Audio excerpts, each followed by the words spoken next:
आज हमारा जो टॉपिक है उसका नाम है वैद्युत द्विध्रुव, जिसको हम लोग इलेक्ट्रिक डाइपोल कहते हैं। नाम से ही पता चल रहा है वैद्युत द्विध्रुव, मतलब इसका दो ध्रुव होगा। द्विध्रुव मतलब दो ध्रुव होगा, ठीक है। ध्रुव का मतलब दो हो गया, ध्रुव, इसके दो ध्रुव होंगे, इसी को हम लोग वैद्युत द्विध्रुव कहते हैं। वैद्युत द्विध्रुव क्या होगा, तो आवेश से बना होगा भाई। किससे बना होगा? आवेश से। धन आवेश और जो ऋण आवेश होगा इससे मिलकर बना होता है। लेकिन इसका एक कंडीशन है। क्या कंडीशन है? यहाँ पे परिभाषा में समझिए क्या है। यहाँ पे लिखा गया कि दो समान परिमाण, मतलब कि दो समान परिमाण का मतलब क्या होगा कि जो आवेश होगा वह दो होंगे लेकिन समान परिमाण के होंगे। ये कंडीशन है कि दो समान परिमाण के आवेश, ठीक है ना, दो समान परिमाण परंतु विपरीत प्रकृति के आवेशों को, भाई प्रकृति क्या होगा? विपरीत होगा, मतलब कि परिमाण तो समान होगा लेकिन प्रकृति विपरीत, मतलब कि एक धन होगा एक ऋण होगा, ठीक है, को अत्यंत निकट रखने पर बने निकाय को क्या कहते हैं? वैद्युत द्विध्रुव कहते हैं। मतलब कि अत्यंत निकट, बहुत ही नजदीक दोनों को रखेंगे और जो सिस्टम बनेगा उनकी वजह से उस निकाय को, उस सिस्टम को हम वैद्युत द्विध्रुव कहेंगे। मतलब कि अब अगर मान लिया जाए कि ए भी एक वैद्युत द्विध्रुव है, क्या माना जाए कि ए भी एक वैद्युत द्विध्रुव है। मान लीजिए ए इधर है, बी इधर है, ए भी एक वैद्युत द्विध्रुव है, ठीक है। तो इस पे क्या होगा? इस पे जो है दोनों ध्रुवों पर एक प्लस आवेश होगा, इधर एक माइनस आवेश होगा, मतलब प्लस क्यू आवेश माइनस क्यू आवेश। देखिए ये भी क्यू है, ये भी क्यू है, अरे सोच में डूबी है। तो ये क्यू, ये जो क्यू है और ये भी क्यू है कि परिमाण समान है, प्रकृति विपरीत है, एक प्लस में है एक माइनस में है। और बीच का दूरी क्या होगा? तो अत्यंत कम होगा, बहुत छोटा होगा। ये मान लीजिए कि ये 12 दूरी है। कितना है? 12 दूरी माना जाता है। कितना माना जाता है? 12 दूरी। 12 दूरी क्या है? बहुत ही छोटी दूरी है। इतनी छोटी है कि इसको अगर छोटा कर दें और आधा बांट दें तो ये बहुत छोटी हो जाएगी और ये जीरो के निकट चली जाएगी। बहुत छोटी दूरी है। तो इसको क्या बोलेंगे? ए भी एक वैद्युत द्विध्रुव कहलाएगी। यहाँ पे बात समझ में आया? तो भाई यहाँ पर जो है वैद्युत द्विध्रुव क्या होता है, तो दो समान परिमाण परंतु विपरीत प्रकृति के आवेशों को अत्यंत निकट रखे होने पर बने निकाय को क्या कहते हैं? वैद्युत द्विध्रुव कहते हैं, ठीक है। जैसे में अगर मान लीजिए कि ए भी एक वैद्युत द्विध्रुव है, जिन पर जो है दोनों ध्रुव पर एक पर प्लस क्यू आवेश है, एक पर माइनस क्यू आवेश है, दोनों की जो बीच की दूरी वो कितना है? 12 है, ठीक है। तो एक वैद्युत द्विध्रुव कहलाएगा। अच्छा, वैद्युत द्विध्रुव का उदाहरण क्या होता है? तो वैद्युत द्विध्रुव का उदाहरण होता है, उसको हम लोग उदाहरण में लिखते हैं। उदाहरण देखिए, इसका होता है HCl। HCl क्या है? इसका उदाहरण है HBr, H2O, ये सब वैद्युत द्विध्रुव होते हैं। क्यों? क्योंकि H प्लस में होता है, Cl माइनस में होता है ना। तो एक प्लस में एक माइनस में समान आवेश होता है इनपे, ठीक है। और इनके बीच की जो दूरी होती है बहुत ही छोटी होती है। तो ये जो है वैद्युत द्विध्रुव के उदाहरण होते हैं इत्यादि।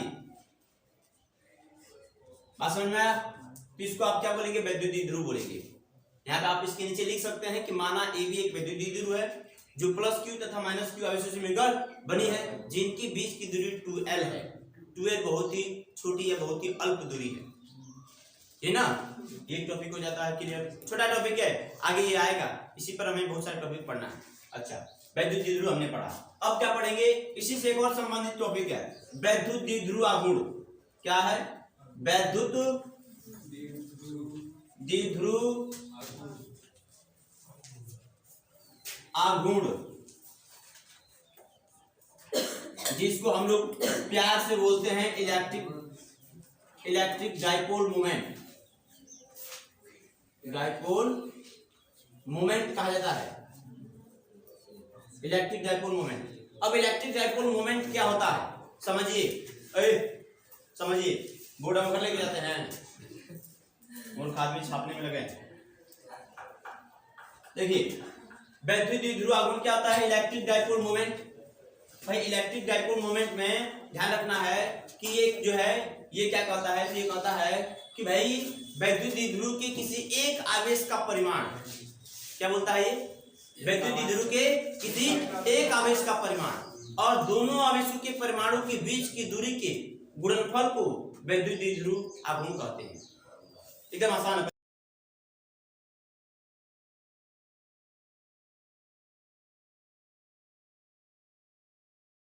इसे P से प्रदर्शित करते हैं। क्या बोल रहा है, परिभाषा में ही फार्मूला छुपा हुआ है। ध्यान से अगर देखेंगे तो परिभाषा में ही फार्मूला है। क्या फार्मूला है देखिए, वैद्युत द्विध्रुव के, ठीक है ना, वैद्युत द्विध्रुव के किसी एक आवेश का परिमाण, मतलब कोई भी एक आवेश का परिमाण, या तो माइनस क्यू या तो प्लस क्यू, परिमाण बराबर है ना, तो कोई भी एक आवेश ले लीजिए। अच्छा, तथा दोनों आवेशों की बीच की दूरी के गुणनफल को वैद्युत द्विध्रुव आघूर्ण कहते हैं। मतलब कि जो बीच का दूरी होगा ना 12 है ना, उसे गुणा कर दीजिए, क्या मिलेगा आपको, वैद्युत द्विध्रुव आघूर्ण मिलेगा। तो Q में 12 से गुणा कर दीजिए, वही नहीं बोल रहा है कि गुणनफल को कहते हैं, अर्थात इसे P से दिखाते हैं। अच्छा, P से दिखाते हैं तो P बराबर कितना हो जाएगा, P बराबर हो जाएगा Q गुणे 12, फार्मूला हो गया। क्योंकि कह रहा है कि किसी एक आवेश का परिमाण, कोई भी एक आवेश ले लीजिए, या ले लीजिए या ले लीजिए, तो भाई माइनस में नहीं दिखाएंगे आप, कोई एक ले लीजिए तो प्लस वाला है तो माइनस वाला परिमाण लेना, माइनस प्लस से नहीं, मतलब प्रकृति की बात नहीं कर रहा है, कोई भी एक परिमाण ले लीजिए, हमने Q ले लिया, ठीक है। अब इसका दूरी कितना है, 12, गुणा कर दिया, क्या मिला आपको, द्विध्रुव आघूर्ण मिला। समझ में आया बात। अच्छा, तो इसको द्विध्रुव आघूर्ण कहते हैं। P बराबर Q गुणे 12 हो जाता है। अच्छा, यह एक सदिश राशि है, कौन सी राशि है, यह एक जो है जो द्विध्रुव आघूर्ण होता है, यह एक सदिश राशि होता है, तो इसको सदिश रूप में भी लिख देते हैं, वेक्टर P। अब Q अदिश राशि है, इसके ऊपर सदिश रखता है, ठीक है। तो यह P क्या है, P एक सदिश राशि है जिसकी दिशा किधर से किधर होती है, तो जिसकी दिशा जो है ऋण से प्लस की तरफ, एवं मूर्ख आदमी इधर देखो, प्लस क्या होगा, माइनस से प्लस की ओर, किसकी दिशा होती है, माइनस से प्लस की ओर जो है P की दिशा होती है। तो आप यहाँ पे दिशा दिखा सकते हैं, दिशा दिखा सकते हैं, माइनस से प्लस की तरफ दिशा होता है इसका, क्योंकि ये सदिश राशि है, ठीक है, ये याद रखना है। तो हमने बीच में क्या दिखाया है, वो दिखाया है आपका वैद्युत द्विध्रुव आघूर्ण की दिशा दिखाया है। तो क्या करना है, ये तो चित्र इसके लिए बनाना है, एक और चित्र बना करके ये वाला दिखाना है, समझ में आया। तो ये आपका जो है वैद्युत द्विध्रुव आघूर्ण हो जाएगा, ये ऊपर वैद्युत द्विध्रुव हो गया। इसको अपने अपने कॉपी में आप नोट कीजिए, पहले ही नोट करने लग रहा है कि हम बोर्ड उखाड़ के लेकर घर चले जाएंगे। हाँ, पहले समझिए, उसके बाद से जो है नोट करिए, समझना जो है बहुत जरूरी है, और बात मत कीजिए। इसका मतलब मात्रक क्या होगा, P बराबर Q गुणे 12 का मात्रक। तो Q क्या है, आवेश है ना, Q आवेश है तो इसका मात्रक कूलाम, और 12 दूरी है तो दूरी का मात्रक मीटर, तो कूलाम मीटर इसका क्या हो जाएगा, मात्रक हो जाएगा, ठीक। अच्छा, विमा कोई बता देगा हमें, विमा बताइए, कूलाम मीटर का विमा कितना होगा, जल्दी से बताइए।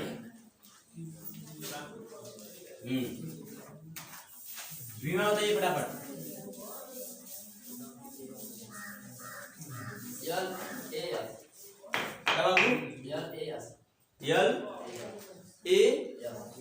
यस को बदलते नहीं है,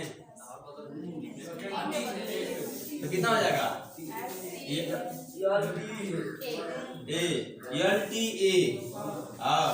उसका निकालेंगे आप लोग, तो कूलाम मीटर हो गया ना, तो कूलाम को क्या कर देंगे, एम्पियर सेकंड में चेंज कर देंगे, और ये मीटर तो मीटर में रहेगा, अब मीटर को एल में है ना, और सेकंड को टी में, ए को ए में ही रखेंगे, और एम नहीं है तो एम के पावर आप चाहे तो 0 लिख सकते हैं, इतना भी हो सकता है, या एल टी ए भी लिख सकते हैं, एम के पावर 0 लिख सकते हैं, क्योंकि केजी नहीं है केजी नहीं है, तो एम के पावर 0 लिख दिया हमने, ये भी सही है, एल टी ए भी सही है, राइट।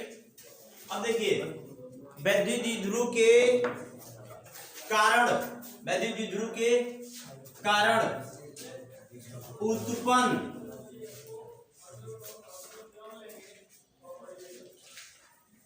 वैद्युत क्षेत्र की तीव्रता, क्षेत्र की तीव्रता, वैद्युत द्विध्रुव के कारण उत्पन्न वैद्युत क्षेत्र की तीव्रता, मतलब कि मान लीजिए कि क्या है, एक वैद्युत द्विध्रुव है, इसके कारण जो है उत्पन्न वैद्युत क्षेत्र की तीव्रता हमें क्या करना है, निकालना है। तो उसके लिए आप क्या करेंगे भाई, वैद्युत द्विध्रुव है तो ध्यान दीजिएगा, ये भी एक वैद्युत द्विध्रुव बना देते हैं, ये भी एक मान लीजिए वैद्युत द्विध्रुव है, माना ये भी एक वैद्युत द्विध्रुव है जो प्लस क्यू तथा माइनस क्यू आवेश से मिलकर बना है, जिनकी बीच की दूरी कितनी है, 2l है ना। अच्छा, ये 12 दूरी हो जाएगा। अच्छा, ये प्लस क्यू आवेश और माइनस क्यू आवेश जो है ये अपने किस किस स्थिति में जो है चुंबकीय मतलब विद्युत क्षेत्र उत्पन्न करेंगे। तो देखिए हम इसकी दो स्थिति में निकालेंगे विद्युत क्षेत्र, इनके वजह से जो है हम दो स्थिति में निकालेंगे। एक बोलते हैं अक्षीय स्थिति, क्या बोलते हैं अक्षीय स्थिति, वैद्युत द्विध्रुव की अक्षीय स्थिति में निकालेंगे विद्युत क्षेत्र की तीव्रता। और दूसरा होगा उसको बोलते हैं निरक्षीय स्थिति, क्या बोलते हैं निरक्षीय स्थिति। दो स्थिति होगा भाई, एक अक्षीय स्थिति होगा और एक होगा निरक्षीय स्थिति। अब अक्षीय स्थिति और निरक्षीय स्थिति क्या होता है इसको समझना बहुत जरूरी है, तभी जो है आप निकाल पाएंगे। मान लीजिए आपसे पूछ दिया कि वैद्युत द्विध्रुव की अक्षीय स्थिति में विद्युत क्षेत्र की तीव्रता बताइए, तो आप कहाँ निकालेंगे? आपको देगा निरक्ष में निकालिए, तो भाई निरक्ष पर कहाँ निकालेंगे? तो भाई इस दोनों का अर्थ है और दोनों का अलग अलग स्थान है। तो देखिए अक्ष का मतलब होता है ना, ये जो दोनों ध्रुव है ये प्लस है और ये माइनस है, तो इन दोनों ध्रुवों को जो मिलाने वाली रेखा है ए बी है ना रेखा, तो जो ए बी है इसी के सीधे में एक सीधा लाइन भेज दीजिए, इसी के सीधे में क्या कीजिए एक सीधा लाइन भेज दीजिए, वो जो लाइन होगा वो अक्ष कहलाएगा और उसी के किसी बिंदु पर हमें निकालना रहेगा, तो उसको बोलेंगे अक्षीय स्थिति। कैसे? मतलब कि मान लीजिए ये दोनों है लाइन है ना भाई, दोनों आवेश है, इनको मिलाने वाली जो रेखा होगी ये इसी के अनुदिश इधर खींच दीजिए लाइन, इधर खींच दीजिए लाइन, ये क्या करेगा इसका अक्ष कहलाएगा, क्या कहलाएगा अक्ष। और इसी पर कहीं इसी के किसी बिंदु पर यहाँ पर मान लीजिए विद्युत क्षेत्र की तीव्रता आपको निकालना रहेगा, ठीक है। तो जब इसके सीधे में इन दोनों आवेश को जब सीधे में निकालेंगे विद्युत क्षेत्र की तीव्रता, तो आप उसको बोलेंगे अक्षीय स्थिति। या कभी भी कहे भविष्य में आपसे कि अक्षीय स्थिति में विद्युत क्षेत्र की तीव्रता निकालिए, तो आप कहाँ निकालेंगे? इन दोनों रेखाओं के इन दोनों आवेशों को जो मिलाने वाली रेखा होगी उसी के ठीक अनुदिश किसी बिंदु पर आप विद्युत क्षेत्र की तीव्रता निकालेंगे, तो वो अक्षीय स्थिति कहलाएगा। क्लियर हुआ?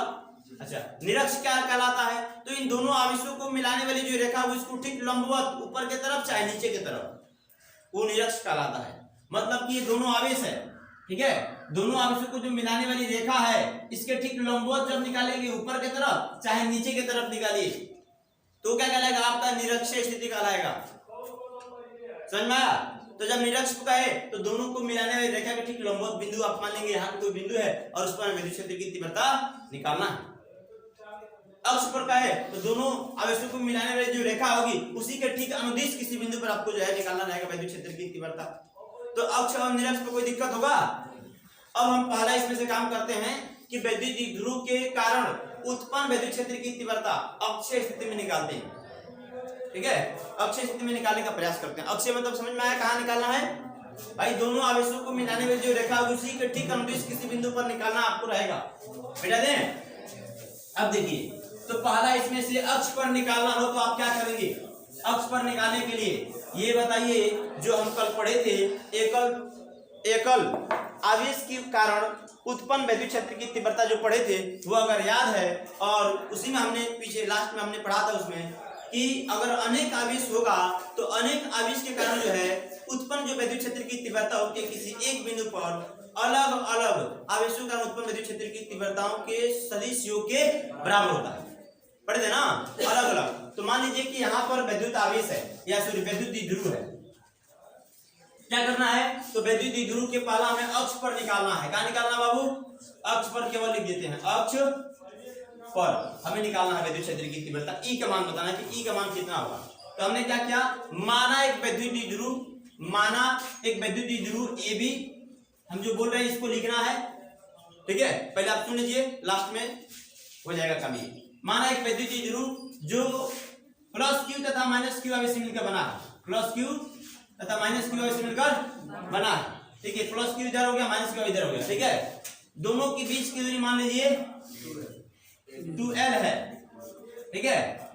विद्युत द्विध्रुव के मध्य बिंदु, कह रहे कि दोनों ध्रुवों के जो मध्य बिंदु होगा, बीच का बिंदु, मध्य बिंदु O, मान लीजिए O है, O से अक्षीय स्थिति में, अक्षीय मतलब क्या है? इधर किसी बिंदु पर है ना, अक्षीय स्थिति में किसी बिंदु पर, बिंदु P पर हमें विद्युत क्षेत्र की तीव्रता निकालनी है।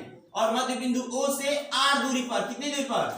R दूरी पर, मतलब मध्य बिंदु O जो होगा इसी से R दूरी पर अक्षीय स्थिति में हमें विद्युत क्षेत्र की तीव्रता क्या करना है? बताना है कि बाबू यहाँ पे E का मान, कुल E कितना होगा। काहे कि आपको पता है यह आवेश होगा प्लस क्यू आवेश, अपने चारों तरफ विद्युत क्षेत्र उत्पन्न करेगा। यह माइनस आवेश है, यह भी विद्युत क्षेत्र उत्पन्न करेगा।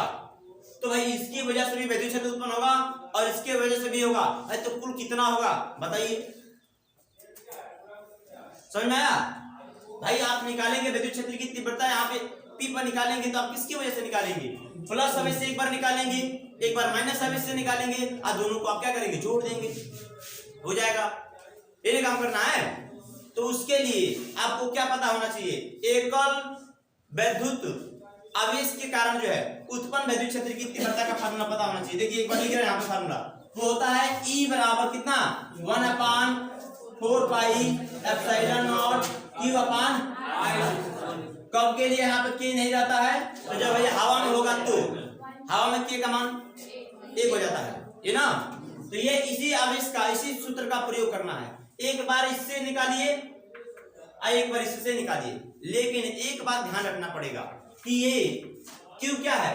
Q से ये R दूरी पर निकाले थे, तो यहां से ये प्लस Q आवेश A पर है, प्लस Q आवेश कहां पर है? A पर। तो इस प्लस Q आवेश से बिंदु P कितनी दूरी पर है? दूरी दिया है? नहीं दिया है। नहीं दिया तो हम निकालेंगे पहले। अच्छा, माइनस Q आवेश से कितनी दूरी पर है? दिया है? नहीं दिया है। तो पहले निकालेंगे कि प्लस Q आवेश से कितनी दूरी पर, क्योंकि R की जगह पर कुछ रखना पड़ेगा ना भाई, तभी ना सवाल में आप भरेंगे उसको। तो आप पहले R का वैल्यू निकालेंगे। कैसे निकालेंगे? देखिए एकदम आराम से समझेंगे, कोई दिक्कत नहीं है इसमें। तो देखिए ये क्या है? ये टोटल दूरी कितना है? 12 है। अच्छा, मध्य बिंदु क्या है? O। तो मध्य बिंदु O क्या करेगा? इस द्विध्रुव की दूरी को आधे आधे भाग में बांट देगा ना। तो यह यहाँ से यहाँ तक की दूरी हो जाएगा L, बोलिए हो जाएगा, और यहाँ से यहाँ तक की दूरी भी हो जाएगा L। तब ना L में क्या 12 हो जाएगा, हुआ। अच्छा, टोटल दूरी बाबू देखो ध्यान से, है टोटल दूरी R है और है इतना L है, तो है बताओ कितना होगा? यहाँ से यहाँ तक दूरी कितना है? R, और है दूरी L, तो है बताओ कितना? R है। अबे मूर्ख आदमी, मान है टोटल दूरी यहाँ से मान लो कि है 10 मीटर बा, कितना? 10 मीटर। है दूरिया मान लो 2 मीटर बा, तो है कितना हुई? कैसे पता चलो? 10 में से 2 घटा दीजिए, ये ना 10 में से 2 घटा दीजिए, तो आप क्या कीजिए? R में से L घटा दीजिए ना, तो R माइनस L आए समझ में। तो प्लस Q आवेश से कितनी दूरी पर है? तो R माइनस L दूरी पर है, समझ में आया? अच्छा, अब बताइए माइनस Q आवेश से कितनी दूरी पर है? तो देखिए ध्यान से, माइनस Q आवेश से कितनी दूरी पर है? तो देखिए यहां से यहां तक दूरी कितना है? R। यह दूरी कितना है? L। तो भाई है जैसे ना बताऊंगा, सब जोड़ देंगे ना। तो जोड़िए तो कितना हो जाएगा? R प्लस L दूरी पर है ना। तो यहाँ पे R का वैल्यू, मतलब इसका वैल्यू जो है R माइनस L हो गया, माइनस प्लस Q आवेश से R माइनस L दूरी पर है, और माइनस Q आवेश से R प्लस L दूरी पर है। दूरी निकाल लिए, आवेश पता ही है। अब वैद्युत क्षेत्र की तीव्रता निकालेंगे, है ना। तो चलिए निकालते हैं। एक पहले आवेश के द्वारा निकालते हैं, फिर से एक दूसरे आवेश के द्वारा निकालेंगे। तो ऐसे निकालना है आपको। आप बहुत आसानी से समझिए, एकदम घबराने की आवश्यकता नहीं है। एक बार यहाँ पे देखिएगा, एक बार जब वीडियो अपलोड होगा तब देखिएगा, एकदम समझ में आएगा। और ये दीर्घ उत्तरीय प्रश्न में आता है, 6 अंक देकर जाएगा फ्री में। तो फ्री में देगा, पैसा थोड़ी देगा। अब चलिए देखिए, पहले प्लस Q आवेश से निकालते हैं। प्लस Q आवेश से कितना वैद्युत क्षेत्र की तीव्रता होगा? तो एक दूरी पता आपको, तो यहाँ पे लिखेंगे प्लस Q आवेश के कारण, प्लस Q आवेश के कारण, प्लस Q आवेश के कारण बिंदु P पर वैद्युत क्षेत्र की तीव्रता, वैद्युत क्षेत्र की तीव्रता। बाबू यहाँ पे ध्यान दीजिए, नहीं तो बीच में भी पूछेंगे। वैद्युत क्षेत्र की तीव्रता कितना हो जाएगा? प्लस Q आवेश के कारण, यहाँ पे बताइए फार्मूला कितना हो जाएगा? तो भाई प्लस Q आवेश कहाँ पर है? A पे है ना, तो E मान लीजिए। कितना मान लीजिए? E बराबर कितना हो जाएगा? 1/4 पाई एप्सिलॉन नॉट। ठीक है, हवा है तो K का मान 1 मान लीजिए। अच्छा, Q है, आवेश कितना है? Q है ना। अच्छा, दूरी कितना है? R माइनस, अच्छा R का स्क्वायर होता है तो R माइनस L का भी स्क्वायर होगा ना। R की जगह पे R माइनस L रखना है, ठीक है। अच्छा, ये इतना हो गया। किस दिशा में होगा? प्लस Q आवेश से बिंदु P पर जो उत्पन्न वैद्युत क्षेत्र की तीव्रता होगा उसकी दिशा बताइए हमें। प्लस से बाहर तरफ होगा। हाँ, यहाँ पे बाहर तरफ हो जाएगा। ये की दिशा बाहर की तरफ हो जाएगा। यही तो चीज समझना है। जो ये नहीं समझेगा वो प्लस माइनस का भेद नहीं कर पाएगा, और जो प्लस माइनस का भेद नहीं कर पाएगा वह आंसर तक नहीं पहुंच पाएगा, इतनी गारंटी। ये बराबर इतना हो जाएगा, समझ में आया। अब माइनस आवेश के कारण जो है उत्पन्न विद्युत क्षेत्र की तीव्रता निकालिए। यही पे लिखिए माइनस आवेश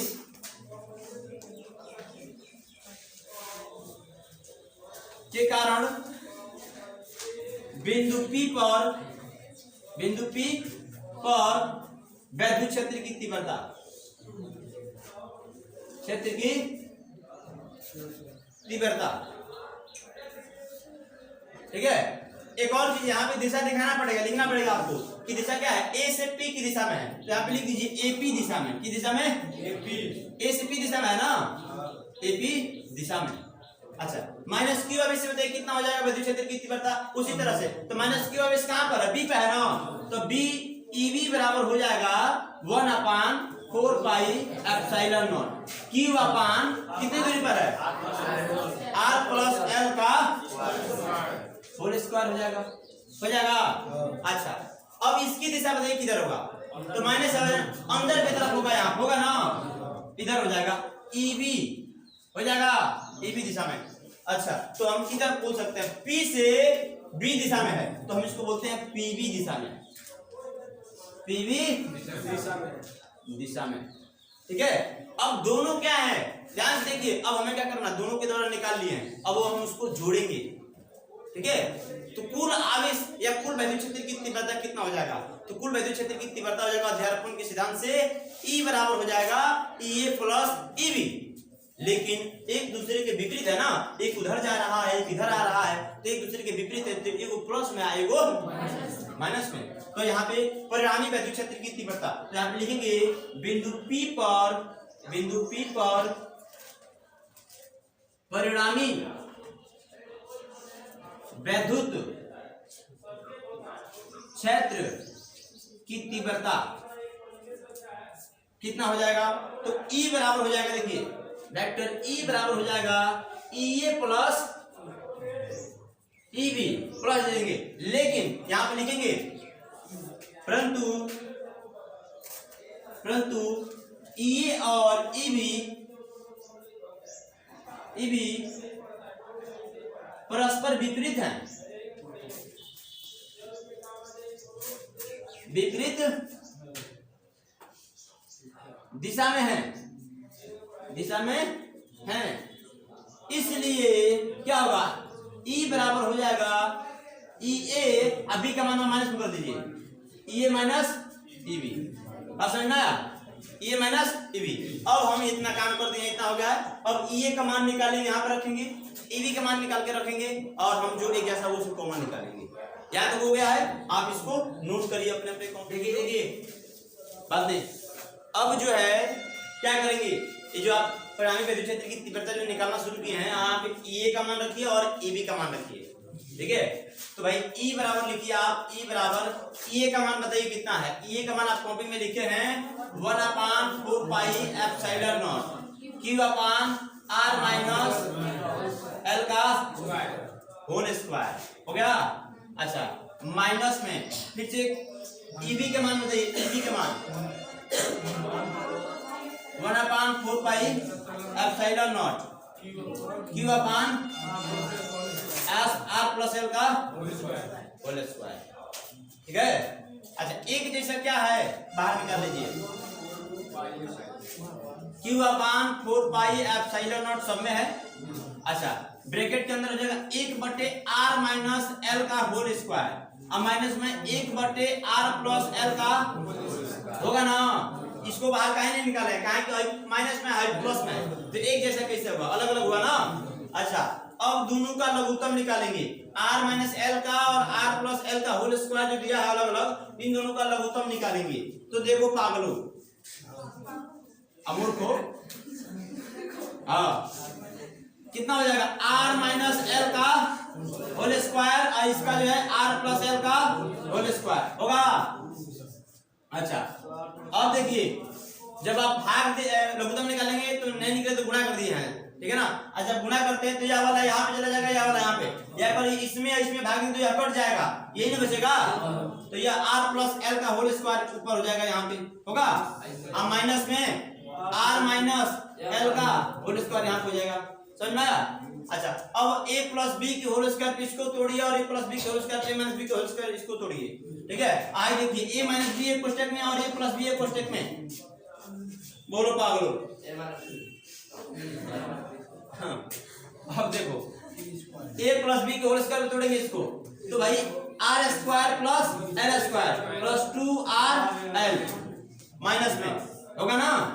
अच्छा, इसको भी ब्रैकेट के अंदर ही रख देते हैं, R square plus L square minus में 2rl। अभी इसको ब्रैकेट के अंदर ही रखे हैं, ठीक है। अच्छा, ये देखिए r माइनस एल एक कोष्ठक में, r प्लस एल एक कोष्ठक में, इसका मतलब होता है R square minus L square, पढ़े हैं a square minus B square बराबर होता है a प्लस बी कोष्ठक में माइनस बी कोष्ठक में। अच्छा, अभी काम खत्म नहीं हुआ, इसका भी स्क्वायर है, इसका भी स्क्वायर है, तो इसका होल स्क्वायर हो जाएगा, बोलो पागलो। हो गया इतना।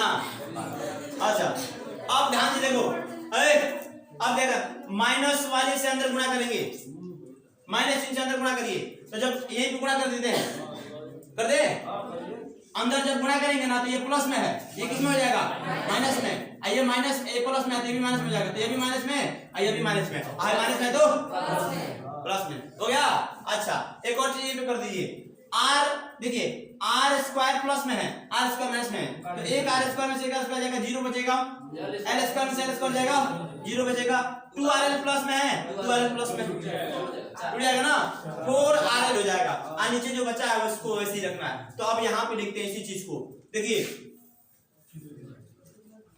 E बराबर Q upon 4 pi epsilon not होगा। अच्छा, ऊपर क्या बचा है, 4rl। अच्छा, इसी 4rl को चाहे तो हम इस तरह भी रख सकते हैं, इस तरह से भी लिखना हमारे लिए जो है मतलब कि बहुत बड़ा मतलब कि अपराध नहीं है। 12 और गुणित 2r भी लिख सकते हैं, बताइए 12 गुणित 4rl होगा तो 2 गुना 4 हो जाएगा और rl हो जाएगा ना। तो हम क्या किए, फार्मूला को सेट करने के लिए थोड़ा हम इसमें परिवर्तन कर दिए हैं, 12 कर दिए हैं और 2r कर दिए हैं, कोई दिक्कत इसमें। अच्छा, अब नीचे क्या है, R square minus L square का होल स्क्वायर, जैसा है बालक वैसा क्या कर दीजिए, लिख दीजिए, हमने लिख दिया। अच्छा, Q गुणित 2l अभी पढ़े थे, कुछ होता है, Q गुणित 2l कुछ होता है, हाँ जी, P होता है ना, P होता है। तो आप वहां पे क्या लिख सकते हैं, P लिख सकते हैं। तो E बराबर Q गुणित 2l को P लिख सकते हैं, तो यहाँ पे बचेगा 1, तो 1/4 pi epsilon not, I P हो जाएगा तो यहाँ 2, तो भाई P हो जाएगा ये वाला, R बचा है, आप 2 आगे लिख दीजिए, 2PR हो गया, R square minus L square का होल स्क्वायर, ठीक है। अच्छा, भाई पहले से लिखा गया है, ये भी मत लिख लीजिएगा। अब देखिए, अब क्या करेंगे, आप जानते हैं कि जो L है, जो 12 होता है वो क्या होता है, बहुत छोटी दूरी होती है ना, और L क्या है, उसका ठीक आधा दूरी है। तो भाई छोटी दूरी पहले से था, हमने और छोटा कर दिया, तो भाई वो तो 0 की तरफ टेंस करेगा ना, वो 0 की तरफ चला गया। तो R की तुलना में भाई R बहुत बड़ा दूरी है और L बहुत छोटा दूरी है, तो R की तुलना में क्या होगा, L बहुत छोटा होगा। R की तुलना में क्या होगा, L बहुत छोटा होगा, इसलिए हम L बराबर 0 मानेंगे। अब मान लीजिए हमारा तुलना एलन मस्क है उनसे करिए, या जो है आपका गौतम अडानी है, मुकेश भाई अंबानी है, उनसे हमारा तुलना करेंगे तो उनकी तुलना में हम 0 ना है, कहा कि भाई जिनके पास करोड़ों की संपत्ति है, हाँ, हमारे पास लाख रुपया भी नहीं है, हाँ, तो हम उनके तुलना में क्या है, 0 है। तो भाई इसीलिए अब भाई R बहुत बड़ा है और ये L बहुत छोटा है, तो इसीलिए R की तुलना में L क्या हो जाएगा, 0 हो जाएगा ना।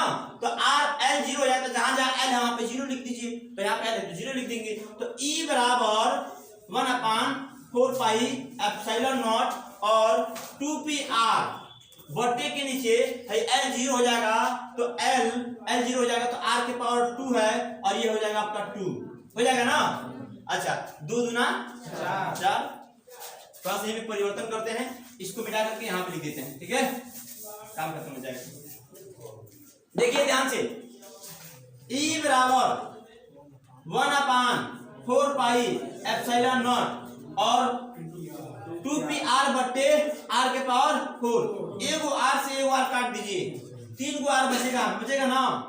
तो ई बराबर हो जाएगा 1/4πε0 2p/r³। यही तो फार्मूला होगा अक्ष पर विद्युत क्षेत्र की तीव्रता का यही फार्मूला होगा, और इसी के लिए हम लोग इतना तपस्या किए हैं, इतना मेहनत किए हैं। समझ में आया? तो ये काम करेंगे तो ये मिलेगा, तब जाकर के आपको 6 नंबर मिलेगा। दीर्घवृत्तीय प्रश्न है, हाँ हो जाएगा ना, नोट करिए। तो वैद्युत ध्रुव के अक्षीय स्थिति में विद्युत क्षेत्र की तीव्रता निकालने के लिए आप क्या करेंगे? तो सबसे पहले जो है वैद्युत ध्रुव ए भी बना लीजिएगा, और मान लीजिएगा कि भाई उनकी बीच की दूरी 12 है और एक प्लस क्यू आवेश एक पर माइनस क्यू आवेश है, और उनकी बीच की दूरी निकालिएगा। अक्षीय स्थिति में आपको जहां पर निकालना रहेगा विद्युत क्षेत्र की तीव्रता, आप प्लस क्यू आवेश कितनी दूरी पर है और माइनस क्यू आवेश कितनी दूरी पर है, ये निकाल करके प्लस क्यू आवेश निकाल करके विद्युत क्षेत्र की तीव्रता और माइनस क्यू आवेश निकाल करके दोनों क्या करेंगे? आप जोड़ेंगे, है ना। जोड़ते वक्त वहां पे आपको ध्यान देना रहेगा कि दोनों एक दूसरे के विपरीत रहेंगे। तो भाई EA का प्लस में और EB का माइनस में हो जाएगा, तो EA माइनस EB हो जा रहा है। फिर आप EA और EB का मान रख रहे हैं, मान रखने के बाद से जो एक जैसा है उसको कॉमन निकाल रहे हैं। फिर से 1 बट्टे आपको जो मिल रहा है फार्मूला ये वाला, ये मिल रहा है ना, इसको आप क्या कर रहे हैं? इसको आप बट्टे का जो घटा बना रहे हैं, गुणा कर दे रहे हैं, नीचे आ जा रहा है, ये यहाँ पे चला जा रहा है, ये यहाँ पे चला जा रहा है। a + b के होल स्क्वायर a - b के होल स्क्वायर पे आप तोड़ रहे हैं। तोड़ते वक्त ये भी ध्यान रखिएगा कि इसको प्लस में ब्रैकेट में रखिएगा, और जब ये तोड़ लीजिएगा तो फिर से माइनस से गुणा करिएगा अंदर, ठीक है। यहाँ पे 2 काम हुआ है, a - b के होल स्क्वायर पे थोड़ा भी गया है और अंदर माइनस से गुणा भी किया गया, जिसकी वजह से चिन्ह बदल गया है। तो यह r² l² कट जा रहा है, 2rl बच रहा है, 2rl बच रहा है, बराबर। इन दोनों को जोड़ा गया तो 4rl हो जाएगा। उस 4rl को हमने इस तरीके से लिख दिया है कि ये q/4πε0 पहले से है ना, ये पहले से है, और 2rl मतलब 4rl हो रहा है तो भाई 2l कर दिया अलग और 2r अलग कर दिए, ठीक है। क्योंकि भाई q × 12 क्या हो जाएगा? p हो जाएगा, तो q × 12 को लिख दिया p, और 2r है तो भाई इसको हमने ऐसे लिख दिया, ठीक है। उसके बाद हमने क्या कहा कि भाई r की तुलना में l बहुत छोटा होता है, तो l बराबर क्या हो जाएगा? 0। तो जहां l होगा वहां पे 0 मान लेंगे, और फिर से क्या कर देंगे? आप उसका वैल्यू रखेंगे, ये स्क्वायर हो जाएगा, ठीक है। तो ये हो जाएगा आपका r के पावर 4, क्योंकि 2 गुना हो जाएगा 4, एक r से एक काटेंगे तो r का बराबर 3 बचेगा, ये ना, ये आपका फार्मूला हो जाएगा। एक बात ध्यान दीजिएगा, कोई बहुत लोग ऐसे होते हैं जो क्या करते हैं, अपने आप को बहुत जल्दी बनाते हैं और एक बहुत बड़ी गलती करते हैं। क्या गलती करते हैं हम बता रहे हैं, यहाँ पे देखिएगा। ये अब देखिए यहाँ तक बनाएंगे सब सही, ठीक है। इसके तुरंत बाद जब इसमें जाते हैं ना, तो यहाँ पे क्या करते हैं, यहीं पे r और l में तुलना कर देते हैं, और मान लेते हैं कि r की तुलना में l क्या है? बहुत छोटा है, और r की तुलना में जब l छोटा मानते हैं तो l की जगह पे 0 रखना है, और जब 0 रखें तो यहाँ पर भी l है, यहाँ पर भी l है, तो यहाँ पर भी 0 रखेंगे, यहाँ पर भी 0 रखेंगे, तो जब ऊपर 0 रखेंगे तो पूरा 0 हो जाएगा, टेंशन नहीं आएगा। ध्यान रखना, जब तक आप p में नहीं बदलेंगे, सीखना है ना आपको, तो जब तक आप p में नहीं बदलेंगे तब तक आप उसे r और l में तुलना नहीं करेंगे, तब तक आप l की जगह पे 0 नहीं मानेंगे। समझ में आया? तो p में जब बदल जाएगा तो r और l में तुलना कीजिएगा, और तब r की जगह पे जो l की जगह पे आप 0 मानिएगा, हो जाएगा। तो ये काम कर लेना है, आपको तैयार हो जाएगा 6 नंबर का, ठीक है।